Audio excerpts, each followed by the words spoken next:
सत श्री अकाल सारिਆਂ ਦਾ ਇਸ ਬੁਲੇਟਿਨ ਵਿੱਚ ਸਵਾਗਤ ਹੈ। ਖਬਰਾਂ ਦੀ ਸ਼ੁਰੂਆਤ ਕਰਦੇ ਹਾਂ ਹੈਡਲਾਈਨਸ ਦੇ ਨਾਲ। ਜੁਲਾਈ 1 ਤੋਂ ਸਤੰਬਰ ਤੱਕ ਲਈ ਕੈਨੇਡਾ ਦੇ ਇਮੀਗ੍ਰੇਸ਼ਨ ਵਿਭਾਗ ਨੇ ਕੀਤਾ ਐਲਾਨ। ਵੀਜ਼ਾ ਦੇ ਲਈ ਕਿਹੜੀਆਂ ਅਰਜ਼ੀਆਂ ਸਿਰਫ ਆਨਲਾਈਨ ਕਰਵਾਈਆਂ ਜਾ ਸਕਦੀਆਂ ਨੇ ਜਮ੍ਹਾਂ, ਦੱਸਾਂਗੇ ਖਬਰਾਂ ਵਿੱਚ।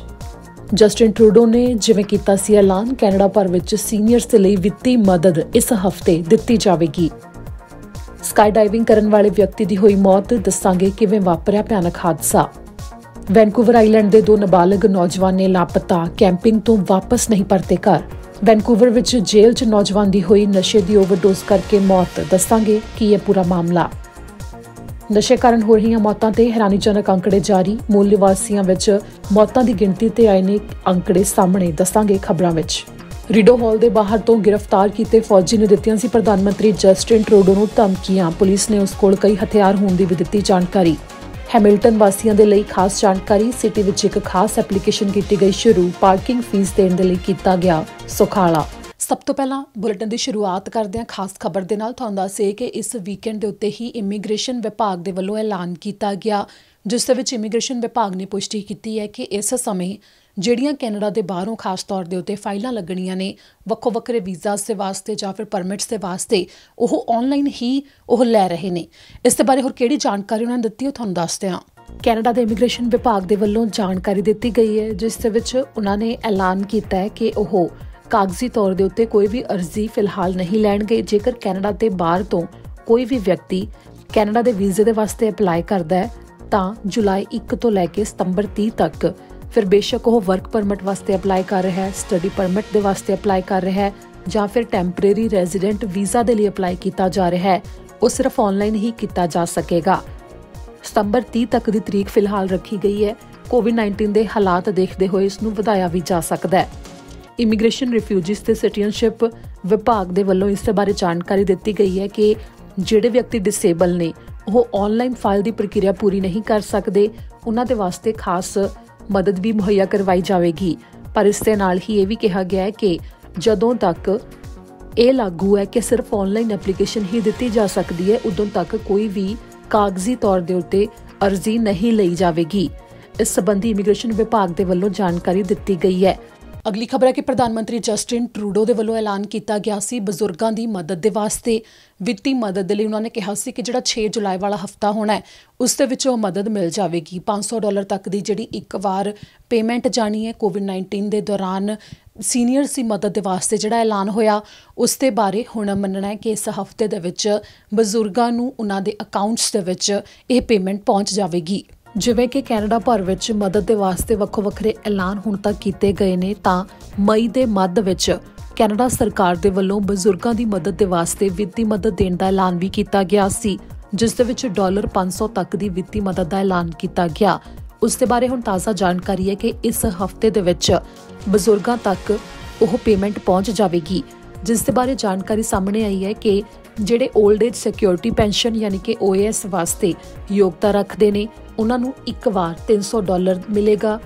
ਤੇ ਜਿਹੜੇ ਗਰੰਟਿਡ ਇਨਕਮ ਸਪਲੀਮੈਂਟ ਦੀ ਯੋਗਤਾ ਰੱਖਦੇ ਨੇ ਯਾਨੀ ਕਿ GIS ਦੀ ਯੋਗਤਾ ਰੱਖਦੇ ਨੇ, ਉਹਨਾਂ ਨੂੰ ਹੋਰ $200 ਮਿਲੇਗਾ,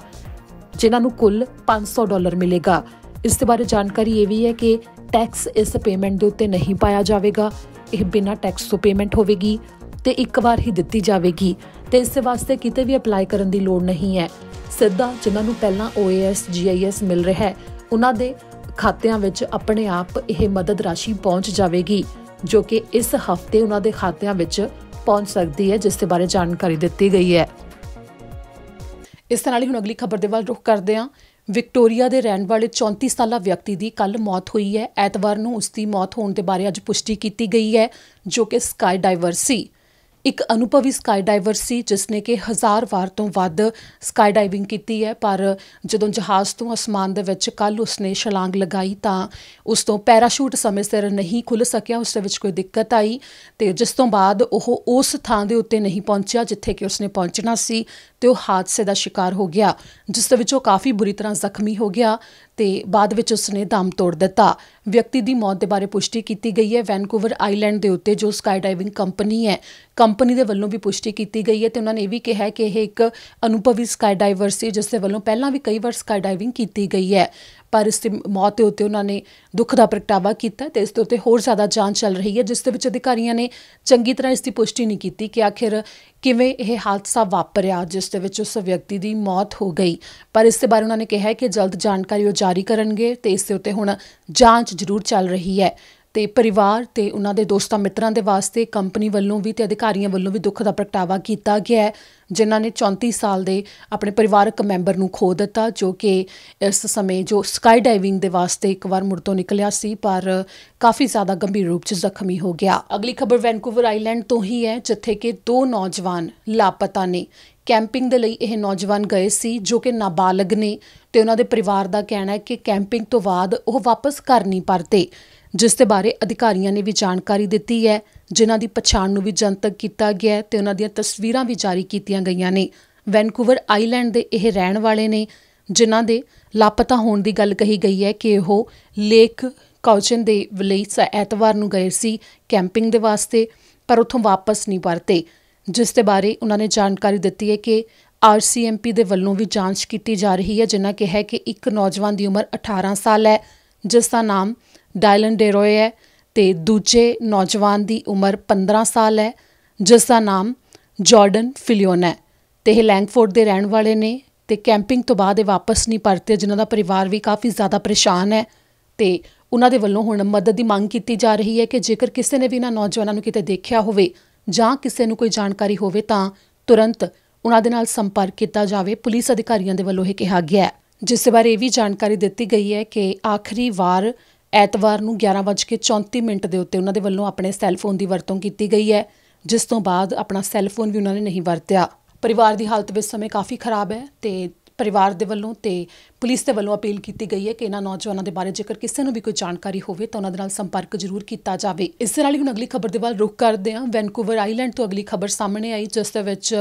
एक व्यक्ति की जेल दे विच मौत हुई है, तो वह व्यक्ति 26 साल उसकी उम्र सी। जेल दे विच मौत होने का कारण दस्सिया गया है कि गैर कानूनी नशे की ओवरडोज उसने की है, जिस तो बाद उसकी मौत हो गई। वैनकूवर विच कुछ दिन पहला ही गिरफ्तार किए गए एक व्यक्ति की जेल दे विच मौत हुई है। वैनकूवर आइलैंड रीजनल करैक्शनल सेंटर दे विच यह वापरिया, जिस दे बारे जानकारी अधिकारियों के वल्लों दी गई है, जिन्हां कहा कि 26 साला डेविड नामक व्यक्ति की गैर कानूनी नशे की ओवरडोज करके जेल के सैल दे विच जून 21 नूं मौत हो गई, जिस दे बारे BC कॉर्नर सर्विस के वल्लों जांच की जा रही है, जिन्हां ने BC करैक्शनस नूं भी विच नाल जांच दे विच लिया, जिन्हां तो कई सवाल भी पूछे जा रहे हैं कि जेल दे विच अजिहा किवें हो सकदा है। डेविड की भैन दे वल्लों कई सवाल पूछे गए ने, जिसने कहा कि 24 घंटे जेकर पुलिस अधिकारियों की निगरानी हेठ वो मौजूद सी तां फिर किवें उसकी ओवरडोज करके मौत हो सकती है, तां फिर गैर कानूनी नशा उस तक किवें पहुंचिया। इत्थे जिक्रयोग है कि वैस्ट शोर RCMP ने जून 18 नूं डेविड नूं गिरफ्तार किया सी, जिस दे उत्ते मामले इस करके दर्ज होए सन क्योंकि उसने पुलिस दे नाल लड़ाई की सी, जिस तो बाद उसनूं जेल दे विच बंद कर दिता गया ते उसनूं जून 23 नूं अदालत विच पेश किया जाना सी। जून 23 तो पहला जून 21 नूं ही उसकी मौत हो गई। तो इस संबंधी हुण जदों अधिकारियों के वल्लों जांच की जा रही है तां इस दे विच BC करैक्शनस के वल्लों भी कहा गया है कि किसी भी तरह यह बर्दाश्त नहीं किया जाता कि जेल दे विच कोई अजिही हरकत होवे कि गैर कानूनी नशा जेल दे विच पहुंचे। इस नूं रोकण दे वास्ते उन्होंने कहा कि कई तरह के स्कैनिंग भी हुंदी है, तो पूरे 24 घंटे व्यक्ति नूं चंगी तरह देखा जाता है कि उसके कोल कोई होर अजिही चीज़ मौजूद तो नहीं है जिस दे उत्ते जेल विच आउण तो मनाही होवे। तां इस संबंधी हुण उन्हां दा कहना है कि जांच की जा रही है कि वो भी हैरान ने कि आखिर किस तरह उस तक नशा पहुंचिया ते उस तो बाद उसकी मौत भी हो गई। इत्थे जिक्रयोग है कि ओवरडोज के करके मौतों की गिणती लगातार वधदी जा रही है, तो ब्रिटिश कोलंबिया तो काफ़ी हैरानीजनक आंकड़े सामने आ रहे हैं, जिथे कोविड-19 के नालों तो दुगने तो वध मौतां ओवरडोज के करके 2020 दे विच हो चुकियां ने, ते गैर कानूनी नशे की ओवरडोज के करके मौतां होने की जानकारी लगातार सामने आउंदी है। ब्रिटिश कोलंबिया दे विच इन्हां मौतां दे बारे आंकड़े लगातार असीं तुहानूं दसदे रहने आ, ते इस संबंधी फर्स्ट नेशनस तो भी एक रिपोर्ट जारी की गई है। मूल निवासियों की हैल्थ अथॉरिटी के वल्लों जारी रिपोर्ट दे विच यह दस्सिया गया कि उन्हां दे भाईचारे तो 99 व्यक्ति अजिहे ने जो कि गैर कानूनी नशे करके ब्रिटिश कोलंबिया दे विच ओवरडोज करके उन्हां दी जान चली गई, ते जाना जान दे यह मामले 2020 ਦੇ ਵਿੱਚ ਜਨਵਰੀ ਤੋਂ ਲੈ ਕੇ ਮਈ ਮਹੀਨੇ ਦੇ ਵਿੱਚ ਸਾਹਮਣੇ ਆਏ ਨੇ, ਜੋ ਕਿ ਪਹਿਲਾਂ ਨਾਲੋਂ 93% ਤੱਕ ਦਾ ਇਸੇ ਸਮੇਂ ਦੇ ਵਿੱਚ ਮੌਤਾਂ ਦੇ ਵਿੱਚ ਹੋਇਆ ਵਾਧਾ ਦੱਸਿਆ ਗਿਆ ਹੈ। ਪਿਛਲੇ ਸਾਲ ਇਨ੍ਹਾਂ ਮਹੀਨਿਆਂ ਵਿੱਚ 93% ਘੱਟ ਗੈਰ ਕਾਨੂੰਨੀ ਨਸ਼ੇ ਕਰਕੇ ਮੂਲ ਨਿਵਾਸੀਆਂ ਦੀਆਂ ਮੌਤਾਂ ਹੋਈਆਂ ਸਨ, ਪਰ ਹੁਣ ਲਗਾਤਾਰ ਕਈ ਮੌਤਾਂ ਹੋਣ ਦੇ ਬਾਰੇ ਡਾਕਟਰ ਸ਼ੈਨਨ ਮੈਕਡੋਨਲਡ ਨੇ ਜਾਣਕਾਰੀ ਦਿੱਤੀ ਹੈ, ਜੋ ਕਿ ਫਰਸਟ ਨੇਸ਼ਨਸ ਹੈਲਥ ਅਥਾਰਟੀ ਦੇ ਚੀਫ ਮੈਡੀਕਲ ਆਫਿਸਰ ਨੇ। ਇੱਥੇ ਜ਼ਿਕਰਯੋਗ ਹੈ ਕਿ ਸੂਬੇ ਦੇ ਵੱਲੋਂ ਹਰ ਸਾਲ $20 ਮਿਲੀਅਨ ਦੀ ਮਦਦ ਦਿੱਤੀ ਜਾਂਦੀ ਹੈ ਤਾਂ ਕਿ ਮੂਲ ਨਿਵਾਸੀਆਂ ਦੇ ਵਿੱਚ ਜਿਹੜੇ ਵਿਅਕਤੀ ਨਸ਼ੇ ਕਰਦੇ ਨੇ ਉਹਨਾਂ ਨੂੰ ਉਸ ਹਾਲਤ ਵਿੱਚੋਂ ਉਭਾਰਿਆ ਜਾ ਸਕੇ, ਇਲਾਜ ਦਿੱਤਾ ਜਾ ਸਕੇ ਤੇ ਨਸ਼ੇ ਤੋਂ ਦੂਰ ਕੀਤਾ ਜਾ ਸਕੇ। ਤੇ ਇਸ ਸੰਬੰਧੀ ਵੱਖੋ ਵੱਖਰੇ ਇਸ ਸਮੇਂ ਮੁਹਿੰਮ ਵੀ ਚਲਾਈ ਜਾਂਦੀ ਹੈ ਤੇ ਇਸ ਸੰਬੰਧੀ ਜਿਹੜੇ ਕਦਮ ਚੁੱਕੇ ਜਾਂਦੇ ਨੇ ਉਹਨਾਂ ਦੇ ਬਾਰੇ ਜਾਣਕਾਰੀ ਦਿੰਦੇ ਹੋਏ ਅਧਿਕਾਰੀਆਂ ਦੇ ਵੱਲੋਂ ਜਿਹੜੇ ਅੰਕੜੇ ਵੀ ਦਿੱਤੇ ਗਏ ਨੇ ਤੇ ਨਾਲ ਹੀ ਚੀਫ ਮੈਡੀਕਲ ਆਫਿਸਰ ਨੇ ਵੀ ਦੱਸਿਆ ਕਿ ਤਾਂ ਵੀ ਜਿਹੜੇ ਇਸ ਸਮੇਂ ਲਗਾਤਾਰ ਮੌਤਾਂ ਦੇ ਮਾਮਲਿਆਂ ਦੀ ਗਿਣਤੀ ਵਧੀ ਹੈ, ਉਸ ਦੇ ਪਿੱਛੇ ਇੱਕ ਪਾਸੇ ਇਹ ਵੀ ਕਾਰਨ ਹੈ ਕਿ ਕੋਵਿਡ-19 ਦੇ ਕਰਕੇ ਮਾਨਸਿਕ ਤੌਰ ਤੇ ਕਈ ਜ਼ਿਆਦਾ ਪਰੇਸ਼ਾਨ ਹੋਏ ਨੇ ਜਾਂ ਫਿਰ ਕਈਆਂ ਨੂੰ ਲੱਗਿਆ ਕਿ ਕੋਵਿਡ-19 ਤੋਂ ਦੂਰ ਰਹਿ ਸਕਦੇ ਨੇ ਕਿ ਜੇਕਰ ਉਹ ਨਸ਼ਾ ਕਰਦੇ ਨੇ ਤਾਂ ਇਸ ਸੰਬੰਧੀ ਵੱਖੋ ਵੱਖਰੀ ਸੋਚ ਦੇ ਮੁਤਾਬਕ ਨਸ਼ੇ ਕੀਤੇ ਜਾ ਰਹੇ ਨੇ ਵਿਅਕਤੀਆਂ ਦੇ ਵੱਲੋਂ ਤੇ ਓਵਰਡੋਜ਼ ਵੀ ਲਈ ਜਾਂਦੀ ਹੈ। ਨਲੈਕਸੋਨ ਕਿਟਸ ਦੇ ਬਾਰੇ ਲਗਾਤਾਰ ਮੁਹਿੰਮ ਚਲਾਈ ਜਾਂਦੀ ਹੈ, ਉਹਨਾਂ ਨੂੰ ਜਾਣਕਾਰੀ ਦਿੱਤੀ ਜਾਂਦੀ ਹੈ, ਪਰ ਫਿਰ ਵੀ ਓਵਰਡੋਜ਼ ਦੇ ਮਾਮਲੇ ਲਗਾਤਾਰ ਸਾਹਮਣੇ ਆਉਂਦੇ ਨੇ ਤੇ ਜਿਸ ਤੋਂ ਬਾਅਦ ਸਿਰਫ ਇਹੀ ਨਹੀਂ ਕਿ ਓਵਰਡੋਜ਼ ਦੇ ਮਾਮਲੇ ਸਾਹਮਣੇ ਆਉਂਦੇ ਨੇ, ਸਗੋਂ ਓਵਰਡੋਜ਼ ਦੇ ਕਰਕੇ ਮੌਤਾਂ ਦੀ ਗਿਣਤੀ ਦੇ ਵਿੱਚ ਵੀ ਲਗਾਤਾਰ ਵਾਧਾ ਹੋ ਰਿਹਾ ਹੈ। ਇਹ ਤਾਂ ਸੀ ਕਿ ਮੂਲ ਨਿਵਾਸੀਆਂ ਦੇ ਵੱਲੋਂ ਜਿਹੜੀ ਰਿਪੋਰਟ ਜਾਰੀ ਹੋਈ ਉਸ ਦੇ ਵਿੱਚ ਦੱਸਿਆ ਗਿਆ ਕਿ ਇਸ ਸਾਲ ਬ੍ਰਿਟਿਸ਼ ਕੋਲੰਬੀਆ ਦੇ ਵਿੱਚ 93% ਤੱਕ ਓਵਰਡੋਜ਼ ਕਰਕੇ ਮੌਤਾਂ ਦੀ ਗਿਣਤੀ 'ਚ ਵਾਧਾ ਹੋਇਆ ਹੈ, ਪਰ ਪੂਰੇ ਬ੍ਰਿਟਿਸ਼ ਕੋਲੰਬੀਆ ਦੇ ਵਿੱਚ ਵੀ ਜਿਹੜੇ ਹੋਰ ਭਾਈਚਾਰੇ ਨੇ ਉਹਨਾਂ ਦੇ ਵਿੱਚ ਵੀ ਮੌਤਾਂ ਦੀ ਗਿਣਤੀ ਕੁਝ ਇਸੇ ਤਰ੍ਹਾਂ ਵੱਡੇ ਪੱਧਰ ਦੇ ਉੱਤੇ ਵਧੀ ਹੈ। ਪਹਿਲਾਂ ਨਾਲੋਂ ਇਹਨਾਂ ਅੰਕੜਿਆਂ ਦੀ ਗਿਣਤੀ 'ਚ ਲਗਾਤਾਰ ਹੋ ਰਹੇ ਵਾਧੇ ਤੋਂ ਬਾਅਦ ਜਿਹੜੀ ਨਸ਼ੇ ਦੀ ਓਵਰਡੋਜ਼ ਹੈ ਤੇ ਅਜਿਹੇ ਮਾਮਲੇ ਸਾਹਮਣੇ ਆਉਂਦੇ ਨੇ, ਇਹਨਾਂ ਨਾਲ ਲੜਨ ਦੇ ਵਾਸਤੇ ਜੋ ਰਣਨੀਤੀਆਂ ਬਣਾਈਆਂ ਜਾਂਦੀਆਂ ਨੇ ਉਹਨਾਂ ਰਣਨੀਤੀਆਂ ਤੇ ਵੀ ਮੁੜ ਵਿਚਾਰ ਵੀ ਕੀਤਾ ਜਾ ਰਿਹਾ ਹੈ। ਅਗਲੀ ਖਬਰ ਦੇ ਵੱਲ ਰੁਖ ਕਰਦੇ ਹਾਂ। ਜਿਵੇਂ ਕਿ ਤੁਹਾਨੂੰ ਦੱਸਿਆ ਸੀ ਕਿ ਰੀਡੋ ਹਾਲ, ਜੋ ਕਿ ਰੀਡੋ ਕਾਟੇਜ ਹੈ, ਜੋ ਜਿੱਥੇ ਪ੍ਰਧਾਨ ਮੰਤਰੀ ਜਸਟਿਨ ਟਰੂਡੋ ਆਪਣੇ ਪਰਿਵਾਰ ਦੇ ਨਾਲ ਰਹਿੰਦੇ ਨੇ ਉਸ ਦੇ ਨਾਲ ਮੌਜੂਦ ਹੈ ਤੇ ਰੀਡੋ ਹਾਲ ਗਵਰਨਰ ਦਾ ਘਰ ਹੈ ਤੇ ਇਸ ਹਾਲ ਦੇ ਬਾਹਰ ਇੱਕ ਵਿਅਕਤੀ ਪਹੁੰਚ ਗਿਆ ਸੀ ਤੇ ਫੌਜੀ ਉਹ ਪਾਇਆ ਗਿਆ ਤੇ ਉਸ ਦੀ ਪਛਾਣ ਵੀ ਪੁਲਿਸ ਵੱਲੋਂ ਦੱਸੀ ਗਈ ਹੈ ਤੇ ਨਾਲ ਹੀ ਹੁਣ ਇਹ ਵੀ ਦੱਸਿਆ ਗਿਆ ਕਿ ਉਸ ਦੇ ਉੱਤੇ ਮਾਮਲੇ ਦਰਜ ਹੋਏ ਨੇ ਕਿਉਂਕਿ ਉਸਨੇ ਪ੍ਰਧਾਨ ਮੰਤਰੀ ਜਸਟਿਨ ਟਰੂਡੋ ਨੂੰ ਧਮਕੀਆਂ ਵੀ ਬੋਲੀਆਂ। ਜਿਸ ਸਮੇਂ ਉਸ ਦੀ ਗ੍ਰਿਫਤਾਰੀ ਹੋਈ ਤੇ ਮਾਮਲਾ ਸਾਹਮਣੇ ਆਇਆ ਉਸ ਸਮੇਂ ਅਧਿਕਾਰੀਆਂ ਨੇ ਪੂਰੀ ਜਾਣਕਾਰੀ ਤਾਂ ਨਹੀਂ ਦਿੱਤੀ ਸੀ ਤੇ ਆਲੇ ਦੁਆਲੇ ਤੋਂ ਜਿਹੜੀ ਚਸ਼ਮਦੀਦਾ ਤੋਂ ਜਾਣਕਾਰੀ ਮਿਲੀ ਉਸ ਆਧਾਰ ਦੇ ਉੱਤੇ ਸਾਰੀ ਜਾਣਕਾਰੀ ਸਾਂਝੀ ਕੀਤੀ ਗਈ ਸੀ, ਪਰ ਇਸ ਸਮੇਂ ਪੁਲਿਸ ਅਧਿਕਾਰੀਆਂ ਨੇ ਉਸ ਦੇ ਉੱਤੇ ਵਿਸਥਾਰ ਦੇ ਵਿੱਚ ਦੱਸਿਆ ਕਿ ਉਸ ਦੇ ਕੋਲ ਕਾਫੀ ਜ਼ਿਆਦਾ ਹਥਿਆਰ ਸਨ ਤੇ ਉਹ ਜਦੋਂ ਅੰਦਰ ਵੜਿਆ ਤਾਂ ਉਸ ਦੇ ਵੱਲੋਂ ਪ੍ਰਧਾਨ ਮੰਤਰੀ ਜਸਟਿਨ ਟਰੂਡੋ ਨੂੰ ਧਮਕੀਆਂ ਦਿੱਤੀਆਂ ਜਾ ਰਹੀਆਂ ਸੀ, ਉੱਚੀ ਉੱਚੀ ਉਹ ਬੋਲ ਰਿਹਾ ਸੀ, ਜਿਸ ਨੂੰ ਲੈ ਕੇ ਉਸ ਦੇ ਉੱਤੇ ਗੰਭੀਰ ਮਾਮਲੇ ਵੀ ਦਰਜ ਹੋ ਗਏ ਨੇ। ਜਿਸ ਦੇ ਵਿੱਚ ਅਧਿਕਾਰੀਆਂ ਨੇ ਇਹ ਵੀ ਦੱਸਿਆ ਕਿ ਜਦੋਂ ਉਹ ਅੰਦਰ ਆਉਣ ਦੀ ਕੋਸ਼ਿਸ਼ ਕਰ ਰਿਹਾ ਸੀ ਤਾਂ ਉਸ ਦੇ ਕੋਲ 2 ਸ਼ਾਟਗਨ, 1 ਰਾਈਫਲ ਤੇ 1 ਰਿਵਾਲਵਰ ਮੌਜੂਦ ਸੀ। ਨਾਲ ਦੀ ਨਾਲ ਉਹ ਉੱਚੀ ਉੱਚੀ ਬੋਲ ਰਿਹਾ ਸੀ, ਜਿਸ ਦੇ ਵਿੱਚ ਪ੍ਰਧਾਨ ਮੰਤਰੀ ਜਸਟਿਨ ਟਰੂਡੋ ਨੂੰ ਉਹ ਬੋਲ ਰਿਹਾ ਸੀ। ਜੁਲਾਈ 2 ਦਾ ਇਹ ਮਾਮਲਾ ਹੈ ਤੇ ਉਹ ਕੈਨੇਡੀਅਨ ਫੋਰਸਿਸ ਦਾ ਮੈਂਬਰ ਸੀ, ਜਿਸ ਦਾ ਨਾਮ ਹੁਣ ਦੱਸਿਆ ਗਿਆ ਕਿ ਕੋਰੀ ਹੋਰਨ ਉਸ ਦਾ ਨਾਮ ਹੈ, ਜਿਸ ਨੇ ਕਿ ਪ੍ਰਧਾਨ ਮੰਤਰੀ ਜਸਟਿਨ ਟਰੂਡੋ ਨੂੰ ਜਾਨ ਤੋਂ ਮਾਰਨ ਦੀ ਧਮਕੀ ਦਿੱਤੀ, ਜਿਸ ਦੇ ਉੱਤੇ ਕਾਫੀ ਜ਼ਿਆਦਾ ਮਾਮਲੇ ਦਰਜ ਕੀਤੇ ਗਏ ਨੇ ਤੇ ਇਸ ਸੰਬੰਧੀ ਹੋਰ ਅੱਗੇ ਵੀ ਜਾਂਚ ਚੱਲ ਰਹੀ ਹੈ। ਇਸ ਨਾਲ ਹੀ ਹੁਣ ਅਗਲੀ ਖਬਰ ਦੇ ਵੱਲ ਰੁਖ ਕਰਦੇ ਹਾਂ, ਜੋ ਕਿ ਪ੍ਰਿੰਸ ਜਾਰਜ ਤੋਂ ਹੈ। ਪ੍ਰਿੰਸ ਜਾਰਜ ਤੋਂ ਇੱਕ ਖਬਰ ਸਾਹਮਣੇ ਆਈ ਸੀ ਜਿਸ ਦੇ ਬਾਰੇ ਤੁਹਾਨੂੰ ਦੱਸਿਆ ਸੀ ਕਿ ਇੱਕ ਔਰਤ ਦੀ ਮੌਤ ਹੋਈ ਹੈ ਕੋਰਟ ਹਾਊਸ ਦੇ ਬਾਹਰ, ਜਿਸ ਨੂੰ ਕਿ ਚਾਕੂ ਮਾਰਿਆ ਗਿਆ, ਜਿਸ ਦੇ ਬਾਰੇ ਹੁਣ ਪ੍ਰਿੰਸ ਜਾਰਜ RCMP ਨੇ ਜਾਣਕਾਰੀ ਦਿੱਤੀ ਹੈ ਕਿ 3 ਜੁਲਾਈ ਤੋਂ ਬਾਅਦ ਉਹਨਾਂ ਨੇ ਇੱਕ ਔਰਤ ਨੂੰ ਗ੍ਰਿਫਤਾਰ ਕਰ ਲਿਆ, ਜਿਸ ਦੇ ਉੱਤੇ ਇਲਜ਼ਾਮ ਲੱਗੇ ਨੇ ਕਿ ਉਸੇ ਨੇ ਦੂਜੀ 26 ਸਾਲਾ ਔਰਤ ਦੇ ਚਾਕੂ ਮਾਰਿਆ, ਜਿਸ ਤੋਂ ਬਾਅਦ ਉਸਨੇ ਦਮ ਤੋੜ ਦਿੱਤਾ ਸੀ ਤੇ ਉਸ ਦੇ ਉੱਤੇ ਪ੍ਰਿੰਸ ਜਾਰਜ RCMP ਨੇ ਕਿਹਾ ਕਿ ਉਸ ਨੂੰ ਅਦਾਲਤ ਵਿੱਚ ਪੇਸ਼ ਕੀਤਾ ਜਾਵੇਗਾ ਤੇ ਫਿਲਹਾਲ ਉਹ ਹਿਰਾਸਤ ਦੇ ਵਿੱਚ ਸੀ, ਪਰ ਉਸ ਨੂੰ ਕੁਝ ਹਦਾਇਤਾਂ ਦੇ ਆਧਾਰ ਤੇ ਕਿ ਜਦ ਤੱਕ ਉਹ ਅਦਾਲਤ ਵਿੱਚ ਨਹੀਂ ਪੇਸ਼ ਹੁੰਦੀ ਹੁਣ ਛੱਡ ਵੀ ਦਿੱਤਾ ਗਿਆ ਤੇ ਉਸ ਨੂੰ ਹੁਣ ਅਦਾਲਤ ਵਿੱਚ ਪੇਸ਼ ਹੋਣਾ ਪਵੇਗਾ, ਜਿਸ ਤੋਂ ਬਾਅਦ ਅੱਗੇ ਸੁਣਵਾਈ ਹੋਵੇਗੀ ਤੇ ਹੋਰ ਅੱਗੇ ਕੀ ਇਸ ਦੇ ਉੱਤੇ ਮਾਮਲੇ ਦਰਜ ਕੀਤੇ ਜਾਂਦੇ ਨੇ ਤੇ ਕੀ ਕਾਰਵਾਈ ਕੀਤੀ ਜਾਂਦੀ ਹੈ ਤਾਂ ਉਸ ਸੰਬੰਧੀ ਪੁਲਿਸ ਦੇ ਵੱਲੋਂ ਜਾਣਕਾਰੀ ਦਿੱਤੀ ਜਾਵੇਗੀ। ਇਸ ਨਾਲ ਹੀ ਹੁਣ ਅਗਲੀ ਖਬਰ ਦੇ ਵੱਲ ਰੁਖ ਕਰਦੇ ਹਾਂ, ਜੋ ਕਿ ਵੈਨਕੂਵਰ ਤੋਂ ਹੈ। ਵੈਨਕੂਵਰ ਦੇ ਵਿੱਚ ਇੱਕ ਵਿਅਕਤੀ ਦੇ ਚਾਕੂ ਮਾਰ ਕੇ ਕਤਲ ਕੀਤਾ ਗਿਆ ਸੀ ਕੈਨੇਡਾ ਡੇ ਵਾਲੇ ਦਿਨ ਤੇ ਉਸ ਮਾਮਲੇ ਵਿੱਚ ਇੱਕ 52 ਸਾਲਾ ਵਿਅਕਤੀ ਨੂੰ ਗ੍ਰਿਫਤਾਰ ਕਰ ਲਿਆ ਗਿਆ। ਵੈਨਕੂਵਰ ਪੁਲਿਸ ਨੇ ਇੱਕ 52 ਸਾਲ ਦੇ ਵਿਅਕਤੀ ਨੂੰ ਗ੍ਰਿਫਤਾਰ ਕੀਤਾ ਹੈ, ਜਿਸ ਨੂੰ ਕਿ ਵੈਨਕੂਵਰ ਵਿੱਚ ਹੋਏ 5ਵੇਂ ਕਤਲ ਦੇ ਮਾਮਲੇ ਵਿੱਚ ਗ੍ਰਿਫਤਾਰ ਕੀਤਾ ਗਿਆ ਹੈ ਸਾਲ 2020 ਦੇ ਅੰਦਰ। ਇਸ ਦੌਰਾਨ ਪੁਲਿਸ ਨੇ ਦੱਸਿਆ ਕਿ 52 ਸਾਲਾ ਵਿਅਕਤੀ ਜਿਸ ਨੂੰ ਗ੍ਰਿਫਤਾਰ ਕੀਤਾ ਗਿਆ ਹੈ ਉਸ ਦਾ ਨਾਮ ਲੂਇਸ ਮੋਲਨ ਹੈ, ਜਿਸ ਦੇ ਉੱਤੇ 2nd ਡਿਗਰੀ ਮਰਡਰ ਚਾਰਜ ਲੱਗਿਆ ਹੈ। ਮਾਮਲਾ 49 ਸਾਲਾ ਵਿਅਕਤੀ ਡੈਨੀਅਲ ਹੇਡਨ ਦੇ ਕਤਲ ਦਾ ਹੈ।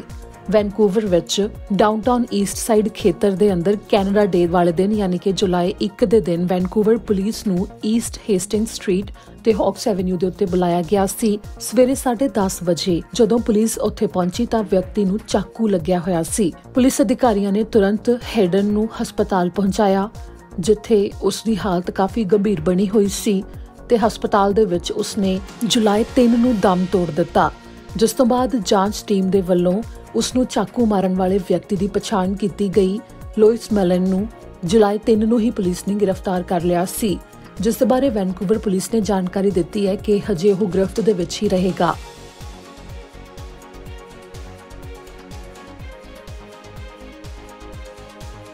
ਹੁਣ ਖਬਰ ਹੈਮਿਲਟਨ ਤੋਂ, ਜਿੱਥੇ ਕਿ ਇੱਕ ਐਪਲੀਕੇਸ਼ਨ ਲਾਂਚ ਕੀਤੀ ਗਈ ਹੈ ਜਿਸ ਦੇ ਨਾਲ ਪਾਰਕਿੰਗ ਫੀਸ ਦੇਣ ਨੂੰ ਸੁਖਾਲਾ ਕੀਤਾ ਗਿਆ ਹੈ। ਹੈਮਿਲਟਨ ਵਾਸੀਆਂ ਦੇ ਵਾਸਤੇ ਇਹ ਖਾਸ ਜਾਣਕਾਰੀ ਹੈ ਕਿ ਉਹਨਾਂ ਨੂੰ ਹੁਣ ਪਾਰਕਿੰਗ ਦੀ ਫੀਸ ਦੇਣ ਦੇ ਵਾਸਤੇ ਸਿੱਕੇ ਲੱਭਣ ਦੀ ਲੋੜ ਨਹੀਂ ਪਵੇਗੀ, ਕਿਉਂਕਿ ਹੁਣ ਆਪਣੇ ਸਮਾਰਟਫੋਨ ਦੀ ਵਰਤੋਂ ਦੇ ਨਾਲ ਹੀ ਉਹ ਪਾਰਕਿੰਗ ਦੀ ਫੀਸ ਦੇ ਸਕਦੇ ਨੇ, ਜਿਸ ਦੇ ਲਈ ਸਿਟੀ ਦੇ ਵੱਲੋਂ pay by phone parking application launch ਕੀਤੀ ਗਈ ਹੈ, ਜਿਸ ਦਾ ਨਾਮ ਪਾਸਪੋਰਟ ਪਾਰਕਿੰਗ ਹੈ, ਜਿਸ ਨੂੰ ਕਿ ਪਾਸਪੋਰਟ ਲੈਬਸ ਇਨਕੋਰਪੋਰੇਟਡ ਦੇ ਵੱਲੋਂ ਲਿਆਂਦਾ ਗਿਆ ਹੈ। ਇਸ ਐਪਲੀਕੇਸ਼ਨ ਨੂੰ ਫੋਨ ਦੇ ਵਿੱਚ ਡਾਊਨਲੋਡ ਕੀਤਾ ਜਾ ਸਕਦਾ ਹੈ, ਜਿਸ ਦੇ ਨਾਲ ਸਾਰੇ ਡਰਾਈਵਰ ਆਪਣੇ ਵਾਹਨ ਦੇ ਲਈ ਪਾਰਕਿੰਗ ਫੀਸ ਭਰ ਸਕਦੇ ਨੇ, ਉਸ ਨੂੰ ਟਰੈਕ ਕਰ ਸਕਦੇ ਨੇ ਤੇ ਨਾਲ ਹੀ ਜੇਕਰ ਉਹਨਾਂ ਨੂੰ ਹੋਰ ਜ਼ਿਆਦਾ ਸਮਾਂ ਲੱਗ ਰਿਹਾ ਹੋਵੇ ਤਾਂ ਫੋਨ ਤੋਂ ਹੀ ਆਪਣੀ ਪਾਰਕਿੰਗ ਦੇ ਲਈ ਸਮਾਂ ਵੀ ਵਧਾ ਸਕਦੇ ਨੇ ਤੇ ਉੱਥੇ ਪੈਸੇ ਐਪਲੀਕੇਸ਼ਨ ਦੇ ਰਾਹੀਂ ਹੀ ਦੇ ਸਕਦੇ ਨੇ, ਜਿਸ ਦੇ ਵਾਸਤੇ ਉਹਨਾਂ ਨੂੰ ਇਹ ਫਿਕਰ ਕਰਨ ਦੀ ਲੋੜ ਨਹੀਂ ਹੈ ਕਿ ਉਹਨਾਂ ਨੇ 1 ਘੰਟੇ ਦੀ ਪਾਰਕਿੰਗ ਲਈ ਹੈ ਤਾਂ ਉਹਨਾਂ ਨੂੰ ਜ਼ਿਆਦਾ ਸਮਾਂ ਲੱਗ ਰਿਹਾ ਹੈ ਤਾਂ ਵਾਪਸ ਆ ਕੇ ਉਹਨਾਂ ਨੂੰ ਮੀਟਰ ਦੇ ਉੱਤੇ ਫੀਸ ਦੇਣੀ ਪਵੇਗੀ। ਸਗੋਂ ਐਪਲੀਕੇਸ਼ਨ ਤੋਂ ਹੀ ਉਹ ਅਜਿਹਾ ਕਰ ਸਕਦੇ ਨੇ, ਪਰ ਇਸ ਦੇ ਲਈ ਇਹ ਵੀ ਜਾਣਕਾਰੀ ਦਿੱਤੀ ਗਈ ਹੈ ਕਿ ਇਹ ਔਨ ਸਟਰੀਟ ਪਾਰਕਿੰਗ ਮੀਟਰਸ ਦੇ ਵਾਸਤੇ ਹੈ ਤੇ ਮਿਊਨਿਸਪਲ ਪਾਰਕਿੰਗ ਲੋਟਸ ਦੇ ਵਾਸਤੇ ਹੈ, ਜਿਸ ਦੇ ਲਈ ਡਰਾਈਵਰਸ ਨੂੰ ਹਰ ਟ੍ਰਾਂਜੈਕਸ਼ਨ ਦੇ ਵਾਸਤੇ 15 ਸੈਂਟ ਚਾਰਜ ਵੀ ਕੀਤਾ ਜਾ ਰਿਹਾ ਹੈ। ਇਸ ਦੇ ਨਾਲ ਹੀ ਜਿਨ੍ਹਾਂ ਨੇ ਵੀ ਇਸ ਐਪਲੀਕੇਸ਼ਨ ਦੀ ਵਰਤੋਂ ਕਰਨੀ ਹੈ ਉਹਨਾਂ ਨੂੰ ਆਪਣਾ ਇੱਕ ਅਕਾਊਂਟ ਬਣਾਉਣਾ ਪਵੇਗਾ। ਦ ਕਨਵੈਨਸ਼ਨ ਸੈਂਟਰ ਗਰਾਜ ਤੇ ਯਾਰਕ ਪਾਰਕੇਡ, ਇਹਨਾਂ ਦੋਵਾਂ ਥਾਵਾਂ ਦੇ ਵਾਸਤੇ ਇਸ ਐਪਲੀਕੇਸ਼ਨ ਦੇ ਰਾਹੀਂ ਪਾਰਕਿੰਗ ਦੀ ਫੀਸ ਨਹੀਂ ਦਿੱਤੀ ਜਾ ਸਕਦੀ। ਇਹਨਾਂ ਤੋਂ ਇਲਾਵਾ ਹੋਰ ਥਾਵਾਂ ਦੇ ਉੱਤੇ ਇਸ ਐਪਲੀਕੇਸ਼ਨ ਦੀ ਵਰਤੋਂ ਨਾਲ ਪਾਰਕਿੰਗ ਫੀਸ ਦਿੱਤੀ ਜਾ ਸਕਦੀ ਹੈ ਤੇ ਜੇਕਰ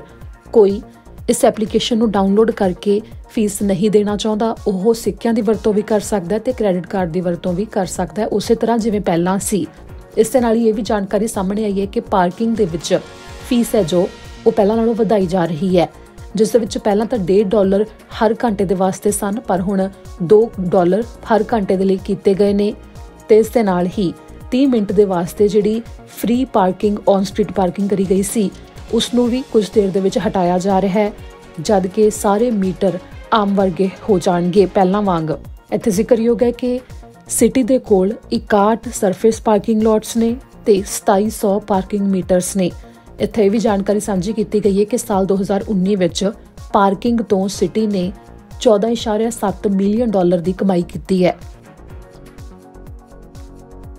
ਅਗਲੀ ਖਬਰ ਟੋਰਾਂਟੋ ਤੋਂ ਹੈ, ਜਿੱਥੇ ਕਿ ਇੱਕ ਔਰਤ ਹਸਪਤਾਲ ਦੇ ਵਿੱਚ ਪਹੁੰਚੀ, ਐਮਰਜੈਂਸੀ ਦੇ ਵਿੱਚ ਉਹ ਪਹੁੰਚੀ ਸੀ ਇਲਾਜ ਕਰਵਾਉਣ ਨੂੰ ਲੈ ਕੇ ਆਪਣੇ ਬੇਟੇ ਨੂੰ ਲੈ ਕੇ, ਪਰ ਉਸ ਦੇ ਵੱਲੋਂ ਮਾਸਕ ਨਹੀਂ ਸੀ ਪਾਇਆ ਜਾ ਰਿਹਾ ਤੇ ਅਧਿਕਾਰੀਆਂ ਨੇ ਤੇ ਸਟਾਫ ਨੇ ਬਾਰ-ਬਾਰ ਉਸ ਨੂੰ ਕਿਹਾ ਕਿ ਉਹ ਮਾਸਕ ਪਾਵੇ, ਪਰ ਉਸਨੇ ਇਨਕਾਰ ਕਰ ਦਿੱਤਾ, ਜਿਸ ਤੋਂ ਬਾਅਦ ਉਸਨੇ ਆਪ ਹੀ ਵੀਡੀਓ ਬਣਾ ਕੇ ਸੋਸ਼ਲ ਮੀਡੀਆ ਦੇ ਉੱਤੇ ਅਪਲੋਡ ਕਰ ਦਿੱਤੀ। ਪਰ ਉਸ ਵੀਡੀਓ ਦੇ ਸੋਸ਼ਲ ਮੀਡੀਆ ਦੇ ਉੱਤੇ ਪਾਉਣ ਤੋਂ ਬਾਅਦ ਜਦੋਂ ਸਭ ਨੂੰ ਉਸ ਦੇ ਬਾਰੇ ਪਤਾ ਲੱਗਿਆ ਤਾਂ ਉਸ ਔਰਤ ਦੇ ਵੱਲੋਂ ਕੀਤੀ ਜਾ ਰਹੀ ਹਰਕਤ ਤੇ ਹੀ ਉਸ ਦੀ ਨਿਖੇਧੀ ਕੀਤੀ ਗਈ। ਆਖਿਰ ਕੀ ਇਹ ਪੂਰਾ ਮਾਮਲਾ ਤੁਹਾਨੂੰ ਦਿਖਾਉਂਦੇ ਹਾਂ। ਟੋਰਾਂਟੋ ਤੋਂ ਇੱਕ ਵੀਡੀਓ ਸਾਹਮਣੇ ਆਈ ਜਿਸ ਦੇ ਵਿੱਚ ਇੱਕ ਔਰਤ ਆਪਣੇ ਬੇਟੇ ਦੇ ਨਾਲ ਸੈਂਟ ਜੋਸਫਸ ਹਸਪੀਟਲ ਦੇ ਵਿੱਚ ਪਹੁੰਚੀ ਸੀ, ਜਿੱਥੇ ਕਿ ਇੱਕ ਉਂਗਲ ਟੁੱਟਣ ਦਾ ਉਸ ਨੂੰ ਸ਼ੱਕ ਸੀ, ਜਿਸ ਦਾ ਇਲਾਜ ਕਰਵਾਉਣ ਦੇ ਲਈ ਐਮਰਜੈਂਸੀ ਰੂਮ ਵਿੱਚ ਜੁਲਾਈ 4 ਨੂੰ ਪਹੁੰਚੀ। ਜਿਸ ਮੌਕੇ ਉਸਨੇ ਮਾਸਕ ਨਹੀਂ ਸੀ ਪਾਇਆ ਹੋਇਆ ਤਾਂ ਜਦੋਂ ਹਸਪਤਾਲ ਦੇ ਸਟਾਫ ਨੇ ਉਸ ਨੂੰ ਕਿਹਾ ਕਿ ਉਹ ਮਾਸਕ ਜ਼ਰੂਰ ਪਾਵੇ ਤਾਂ ਹੀ ਉਹ ਹਸਪਤਾਲ 'ਚ ਆ ਸਕਦੀ ਹੈ ਤੇ ਉਸ ਦਾ ਇਲਾਜ ਹੋ ਸਕਦਾ ਹੈ, ਤਾਂ ਉਸ ਤੋਂ ਬਾਅਦ ਉਸ ਔਰਤ ਨੇ, ਜਿਸ ਦਾ ਨਾਮ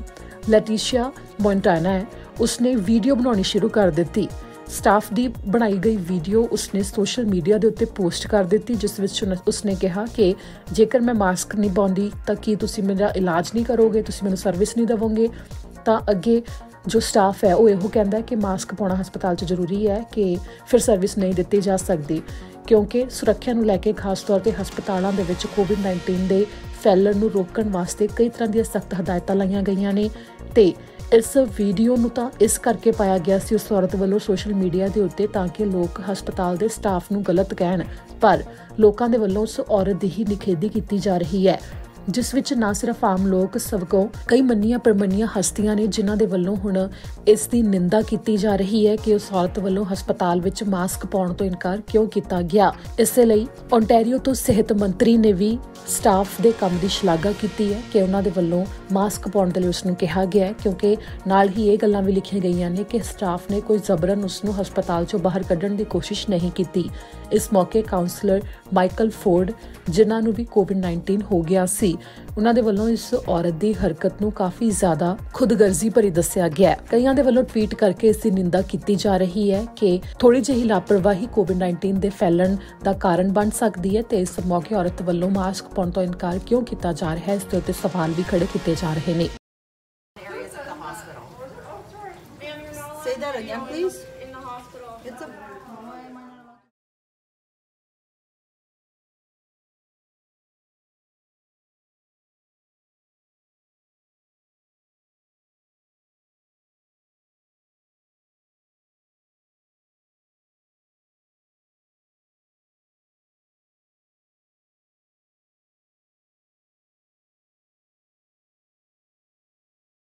Areas of the hospital. Ma'am, you're not allowed Say that to again, yell please. In the hospital. it's a